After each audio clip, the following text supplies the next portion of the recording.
Hello and welcome to a Taylor's Tales podcast. This is Chris's Corner. I'm your host, Chris Taylor, and welcome back to a brand new episode. It is summer, ladies and gentlemen, my favourite time of year. It is currently, I'm sweltering at the moment in my apartment. I don't know if you can tell by the sound of my voice, maybe it's a little bit more raspy. It's 29 degrees and it's like 6 in the evening at the moment.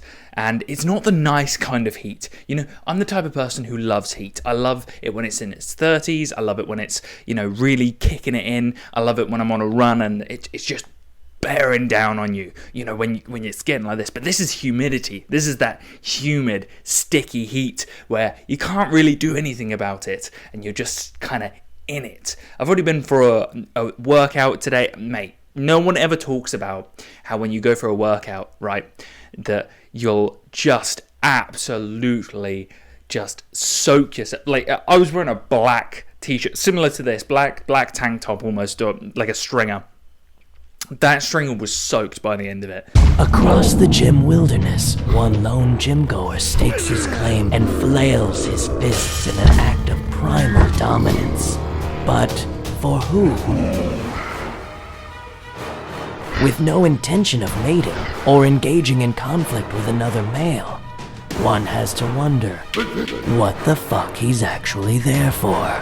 Because it cranked up, it was like 10 o'clock in the morning, it had cranked up to already at like 25, 26 degrees by 10 o'clock in the morning, and it was, I felt like I was the only one in there just dripping, but then I normally am, maybe I'm just pushing myself harder, I don't know. Across the gym wilderness, one lone gym-goer stakes his claim and flails his fists in an act of primal dominance. But for who? With no intention of mating or engaging in conflict with another male, one has to wonder what the fuck he's actually there for.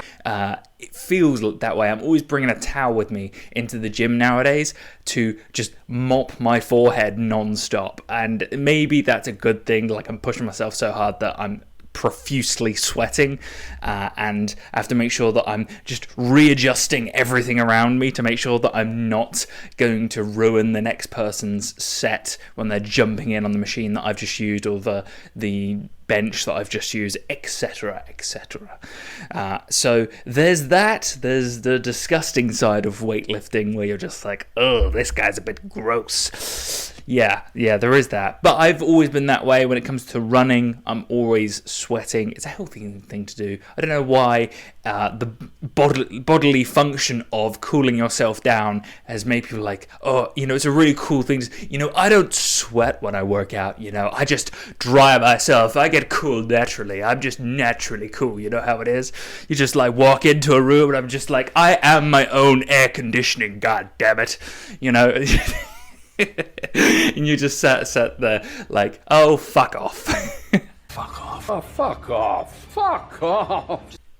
Like shit. You're either not working hard enough, one, or number two, you just have a ability to not do the bodily function that you're meant to do when you're overheated. So either you have a heating system within you that is just set at a lower temperature, which is actually unhealthy at some points, you know, when it's really, really low, or it could be the opposite where it's really, really high and you can't feel the cold, you know, etc. But I'm talking out of my ass because I don't know the science behind it, and somebody out there's probably going, Chris, stop it right now, talking about shit you don't know about. And I'll be like, you're goddamn right. You're goddamn right.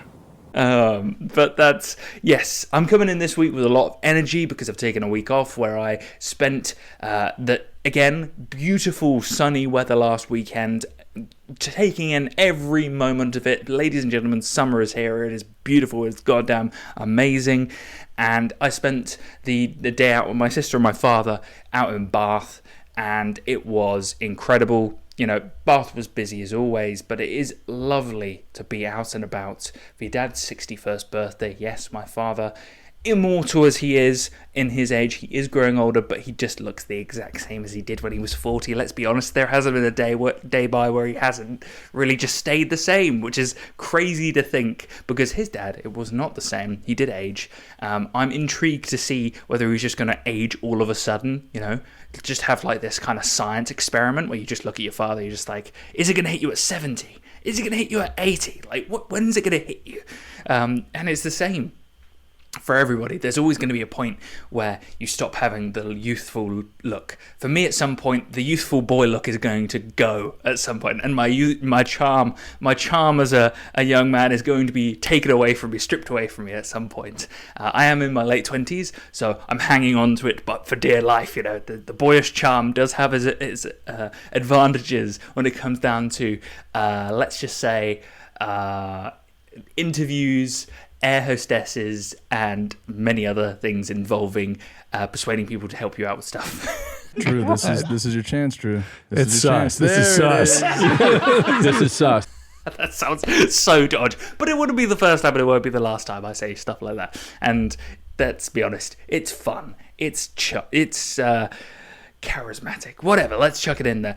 Back to Bath. I was with my family. Incredible. Anyone who hasn't been to Bath, please do, on a sunny day like it is today, or last weekend, or any time in June, July, August. You're going to get the best time to see it. It will be busy on the weekends. If you're in there during the week, it'll be a lot quieter, but it is a university city as well, and so you're always going to have people around, and it's just a lovely place to be on the weekends, just enjoying the food, the vibrancy, the lovely multi-coloured gardens that are always around you, lots of nature, lots of greenery, as well as being within a city or town, whatever you want to call it. And I do love just taking those day trips out, taking those days where you just go somewhere new, you just go somewhere. Like next weekend, I'm planning on going to the beach. Can't wait to go down to the beach. Hopefully the weather holds up. I'm just going to go down there. It's going to be like a 3-hour journey for me via public transport at the moment, and it's going to get me down there, and I'm going to be at the coast for a few hours. Like, you know, the amount of time that I spend there's probably going to be less than the amount of time that I spend traveling, which is always the case with these sort of things until I get my own car. It's still going to be worth it, because you just take that chance to go into the unknown, go somewhere new, and it's very easy to not do things. It's very easy to just go into the whole rinse and repeat of just chilling, recuperating, saying you've done the work week and then not doing anything. And it may be very easy to do. For me personally, I can't do that. It's go, go, go. Always. Actually, I have the problem of not taking the time off. When I've got weekends like this where I will just do something, I will always do something. Like, even if I have free time, there will always be. For instance, I walked all the way up to the driving test centre that I had today to get up there and just review the area, get an idea of what's going on. You know, get to grips with where I'm going to be driving and the route I'll be taking. It's going to be a little bit of a maze getting out of the test centre area, because it's like an industrial area, and an industrial complex area where you just have to kind of get out, and then you're onto the main roads, and you'll be able to get onto the A roads, and then you're on dual carriageways, and it's going to be a little bit of me making sure that I can solidify the knowledge I have driving in an automatic, making sure that I can just do the stuff I've been doing for the past 7 months and make sure that I don't have any nerves. The problem is, I did the mock test the other day. I failed. I got like 4 serious faults, just silly mistakes, just because of nerves. So many times my mind will just blank. If I make one mistake, it just cascades into more. Very human thing to do, I know. It's just life. You just kind of let the moment get to you. Like, for instance, the first thing I did was I was coming out of a side road. When I say a side road, actually, it's not even that. It's like what would you call it? More of what's the French word? God. It's not going to come to me at all. But a very small road coming out, and because the road's so small, it's almost like it's single file.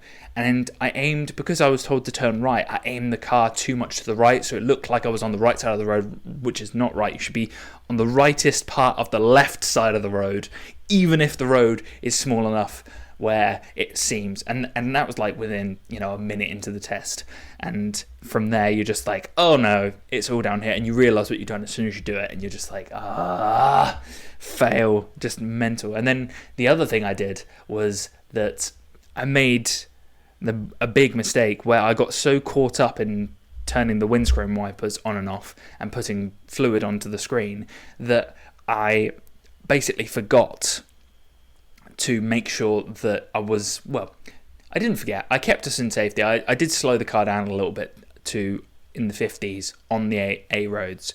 And for me, I always get nervous the most when I'm on a dual carriageway because of the speed we're going at, because of the cars around you, because you have to be so aware of what you're doing, that when I went to turn off, so I turned off, I did everything safely up to that point. I got past all of the lorries that were driving, made sure that I wasn't intervening with them, making sure everyone was safe around me. And then when I was getting off the A roads and going back onto the national speed limit, I tried to go through a block, a white blocked line, and I wasn't even thinking. I was just like, oh yeah, I need to get on the left so I can get the first exit to get out of here. And it's like, you can't go over blocked white lines, Chris. What are you doing?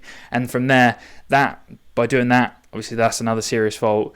And then another one, I was speeding, and then another one was positioning as well. It's just like one after another, bang, bang, bang, and it's just stupid things that I shouldn't be thinking these things through. Anyway, you don't need to hear about this. What am I talking about? But as I was saying earlier, taking moments to, in the weekends, go and do new things. Summer, be outdoors as much as you can. I don't know if you can tell, for those just listening, I am tanned at the moment. Like, my face is relatively tanned, although I have the runner's tan, where like my chest is white, my arms are tanned, and my face is brown, and then same legs, like bottom of my legs are tanned, and then pale up. It's just the way of the world, being a British citizen. Apparently this doesn't happen in like Germany and France, because whenever I've travelled with people, they've always commented on the fact that the British people have this kind of like miscoordinated tan when it comes down to travelling abroad. But I don't know, maybe I'm missing something totally there, where I'm just like a joke that's being told by foreigners about British people. Wouldn't be the first, because we're weird, just like everyone else. What was I going to... Yeah, that was it as well. I also had the misfortune of, not last weekend, the weekend before, literally before my dad's birthday last weekend, the weekend before, I was speaking to my parents about the upcoming weekend, and immediately afterwards, we were talking about phones on the conversation. I was like, oh yeah, I need to get a new phone at some point. Well, Karma, listening in, as usual, I was on a run, and I decided, oh yeah, I can think I can just think about other things, I can zone out while I'm running. Obviously, what happens to me, dickhead just falls flat forward, and I do, like, because I've fallen over before, I just get into this thing where, when I was in Mexico, for instance, I fell over in the middle of the street when a car was to my right, and I quickly just double rolled. So when I fall over, I try and flip to my side and roll forwards. So like, for instance, the first thing I did was let go of my phone so that I could do that, and that's just like an automatic thing. So I throw the phone to the side, and I literally just roll forwards and made sure, and the only thing that got hurt was like the palm of my hand, and it was just like a little bit bruised, which is great. You're just like, oh, okay, cool. My knee's a little bit scraped, but apart from that, I'm good. I can carry on running. And you know what the weird thing was? It's like the music was still playing in my headphones. So I was like, oh yeah, my phone's fine. There's no way. So I pick up my phone and I keep on running. And I'm like, oh yeah, keep going. Look at my watch. Yeah, good timings. That just slowed me down a little bit. And then I look at my phone and it is demolished. Like, we are talking completely destroyed. It's in the other room somewhere. I probably should have brought it in with me. But it got cremated. The entire screen, it's just cracked like all over it. You can't even use it. Completely destroyed, totally destroyed. And even if you wanted to replace a screen, the camera underneath, the front camera's just got like a massive chip taken out of it as well. And it was £100 phone, and I'd had it for like 3 years at that point.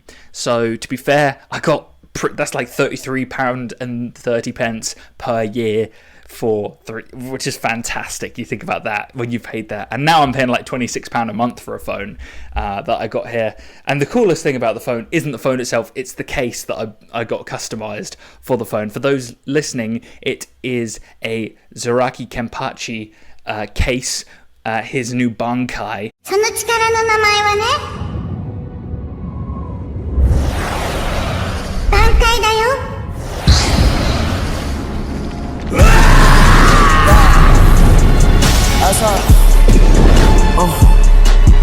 What's next? What's next? What's next? What's next? What's next? And it's a nameless Bankai, but I like to call it what my Bankai is, which is Ego no Akuma, which it means smiling devil or smiling demon, I like to call it. And it's just like the coolest, because the camera kind of like molds in with the case. Little things like that in life, they really get me. They're really fun to have. People probably just look at my phone and just like, what a weirdo, but I love it. I love stuff like that. The little things in life really get to you. Like, nothing like the smell of coffee in the morning, nothing like getting out into the sunshine, having the sun beat down on you, listening to a podcast or some really good music, and you're just really, breathing it in. Those things just make me so happy. And as I've gotten older, when I was younger, I used to think, oh yeah, if I just move abroad, if I just move here, if I just get the degree, if I just get this, you're just in this mindset of like, if I just accomplish. And I love accomplishments, and I love making big stands and being like, oh, I've done a marathon, I've done this, I've done that. It's great. But if you just focus on the big things all the time, small things kind of go by you and you forget, like, oh shit, like the things that actually make me happy on a regular basis. Like, for instance, I went and saw Spiderman Into the Spiderverse last night at the cinema. And I love going to the cinema. I love, here's a big secret for you. I like going to the cinema more on my own than I do with people.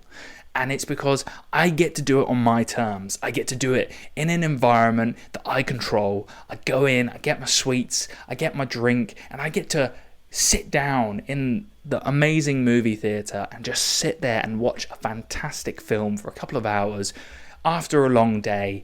And it's cool, it's calm, and I'm going to come out of the cinema. It's going to be night time. It's going to be like 10:30, 11:30 at night. I'm going to finish out and I'm going to go home and go to sleep. And that whole process, to me, is just fucking awesome. It really is. Excuse the swearing, but I just love it. I love doing it, and it makes me so happy. Just the whole, I'm looking forward to it all week, sort of thing. And I'm still thinking about it. I'm thinking about the film, Spider-Man Into the Spiderverse. Fantastic. I'm not going to say any spoilers for any of you, but I think the animation for this has upped the ante even further for the animation industry on a whole, but also for what Sony have done with the previous film and the original Spider-Man film.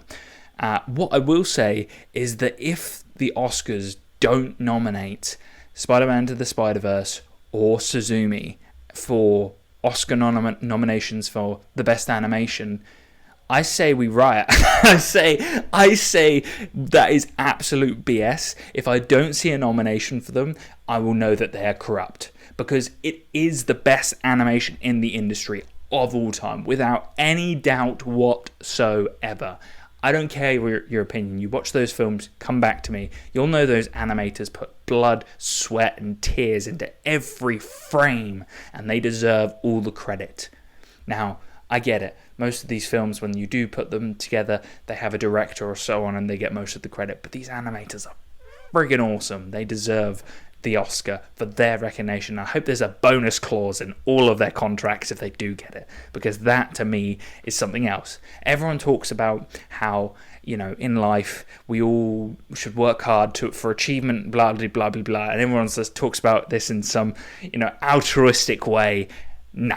Give people money. That's what they do. And then they can do the stuff they love to do. And I get to record stupid things in my free time because I get paid a lot of money to do what I do on a normal basis. And then I have free time and I get to do stuff that I love, as well as doing my job, which I enjoy as well. It's just kind of a win-win scenario. Not everyone gets to do that. So if they are doing this amazing job, it doesn't take away from the fact that they've put in hours upon hours of hard work. It's just, I feel that they should be rewarded as well financially. I don't think it's fair that everybody like the big movie stars. It is the way of the world. You look at football players, people always question why football players get paid so much money. It's because the industry itself creates such a big amount of money, and therefore they have to be profitable from that. And the faces of the sport are the players, so therefore they get the most money because of that. It's not even that much in comparison to the overall scheme of things. It's like YouTube. The idea behind YouTube is that the YouTubers get paid a huge amount of money if they are high earners for that company. It's ironically quite fair in some ways. Obviously, with the YouTube advertisement apocalypse that happened back in 2017, I want to say, maybe 2017, 2016, something along those lines. Ever since then, people haven't been making as much money, but there's still the option for mass amounts of sponsorships. You will not see a podcast without at least 5 sponsors going on it at one time, and those sponsors are paying big bucks for the top quality sort of podcasters, whatever you want to call them. And therefore, it's not because of some massive governmentary conspiracy that everybody's not getting paid well enough. It's just these industries bring in reach and an audience, and therefore they get the big bucks because of that. It wouldn't be fair if it was the other way around. If the smallest creators were getting paid the same amount, that wouldn't make any sense whatsoever, because you're not actually generating any income for anybody at that time. There has to be a product at the end of the day. There has to be an end product making money for companies. That's how companies work. That's how the world works. That's how capitalism works. There's Capitalism 101 for you children. So, what do you think? Wow, where did you get this thing? The Citadel of Rick's gift shop. Do you really like it? I didn't think you'd even care. What? Morty, no. I love it. You did the most important thing. You bought something. What? You bought something with money.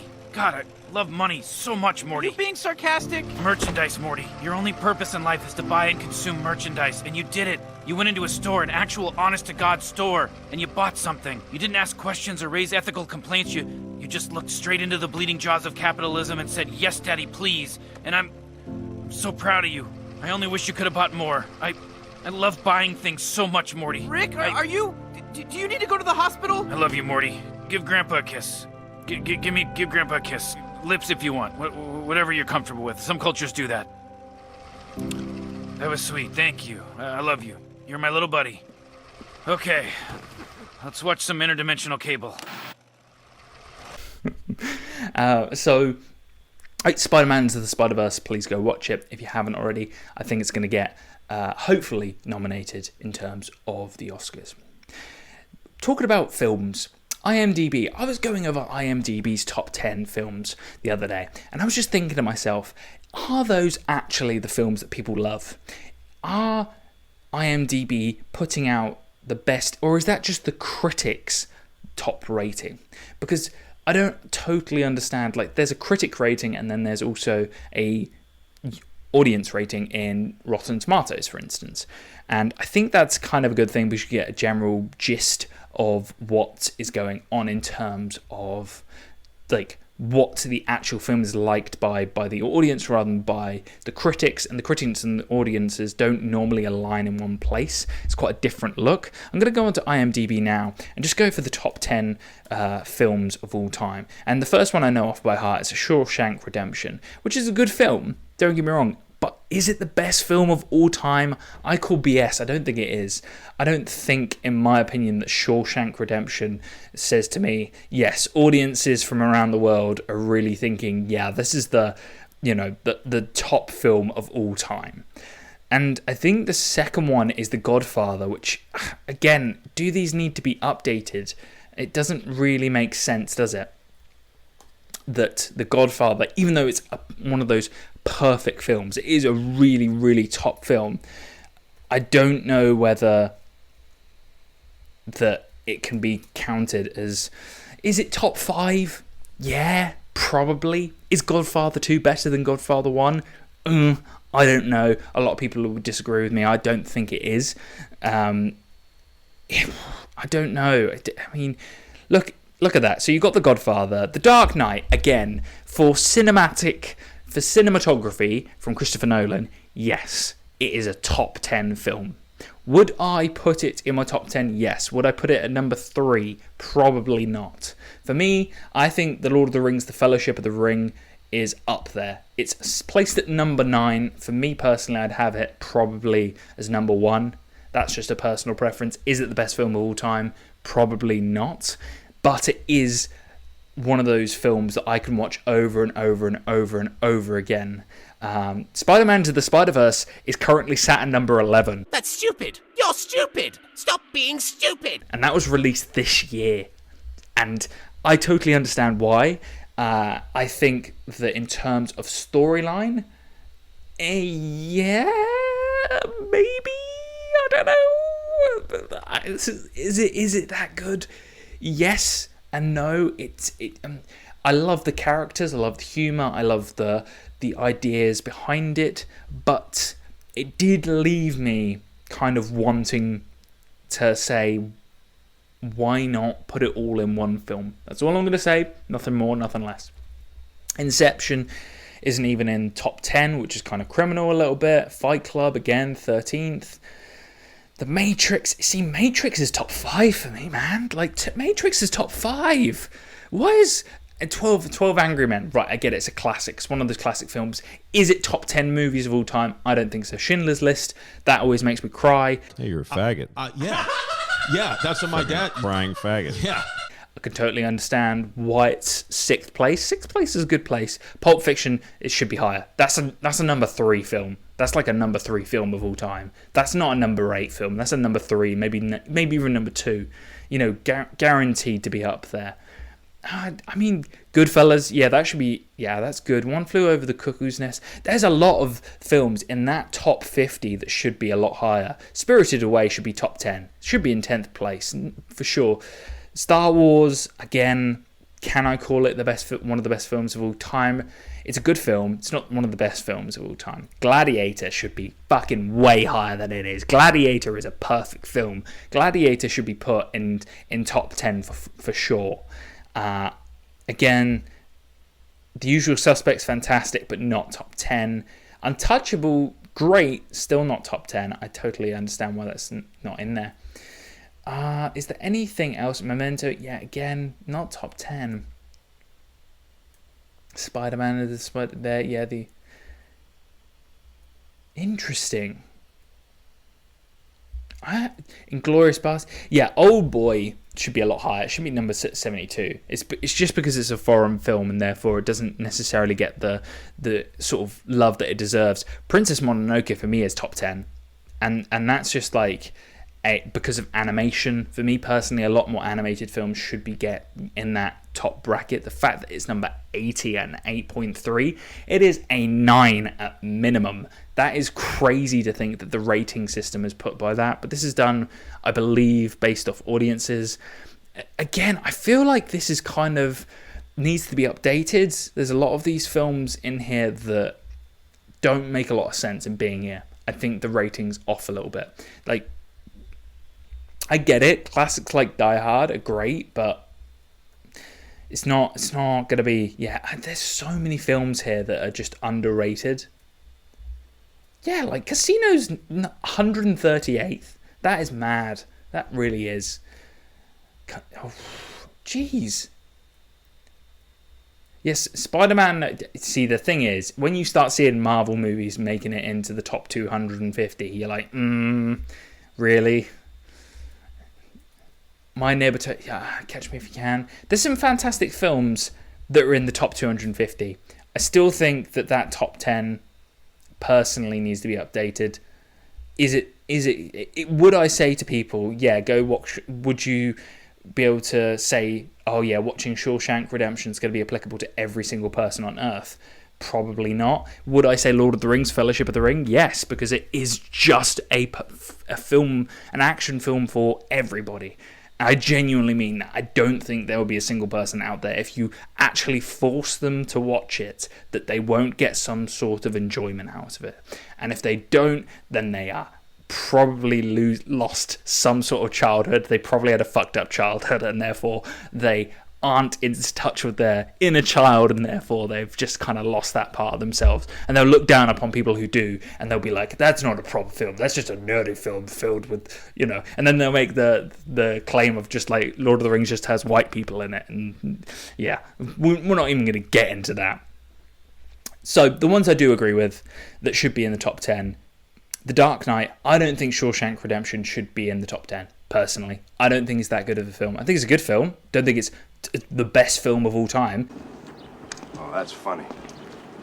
You're gonna look funnier sucking my dick with no teeth. I don't even think it's top 10, personally. Godfather is a great film. It's really well made. Is it top 10? Maybe. But there's so many other films out there that are better than those two films. 12 Angry Men, meh. I think it's aged. I think, again, you've got to update it. The Godfather Part 2, no. Lord of the Rings: The Return of the King, actually, personally, so I love that film, don't get me wrong. Is it top 10? Maybe. It is the most nominated, the most Oscars for a film of all time. I just think that there's so many, and like, I'm quoting Jack Nicholson here, there's just so many endings. That movie, it just had so many endings. Like, yes, there are so many endings. I think they needed to cut it back just a little bit. Like, there are so many endings, and it does feel like it goes on forever. If they'd cut it at the Mount Doom almost, it still would have been a perfect film sort of thing. We all knew what was going to happen anyway. The Good, the Bad, and the Ugly, yeah, that's a great film. Is it top 10? Not for me personally. Pulp Fiction definitely is. Lord of the Rings: Fellowship of the Ring should be number 1. Spider-Man and Spiderverse, Across the Spiderverse, yeah, you could definitely argue for that. Fight Club could definitely be argued to be in top 10. Inception, 100%. I don't even see where one of my mate's favourite films is. Interstellar, yeah, that should be a little bit higher because of the soundtrack alone. Saving Private Ryan, again, yeah. Silence of the Lambs, you could argue that it should be top 10 because of it, how groundbreaking it is. Terminator 2 as well. Back to the Future, Spirited Away, The Pianist. Like, these are really, really good films, and they're just like 22, 32, 30, 33, 31. Like, Jesus, these are just underrated films. So you can see how IMDB just isn't really a great rating system in terms of getting high quality films. If I was to say to you, watch each one of these films from top to bottom in the 250 across your lifetime, I think you'd agree, and I think you'd say that they might need to update their website, because films nowadays, I get it, everyone's got a different opinion, but there are just some unarguable films out there that are just so good that it should be considered, the idea that anyone could watch the film and get some sort of enjoyment out of it because of how brilliant it is. Because there's some films that Christopher Nolan's made, like Memento, that are just kind of a little bit too niche, and it doesn't necessarily make it one of the best films of all time in terms of, like, yes, there might be quality in there, but can you show it to anybody and make it a great film? So, me nattering on about summer, films, going out and enjoying life and making new experiences and enjoying the amazing weather that we're having, and go out and make plans for yourself. I hope that you're not sweltering indoors somewhere. I hope that you're getting out there, enjoying yourself, and, as always, having fun. Thank you very much for listening, and this has been the Taylor's Tales podcast. This has been Chris's Corner. I've been your host, Chris Taylor. As always, I hope to see you this time next week. Bye now. God, it's like you just use words you hear randomly to try and sound smarter.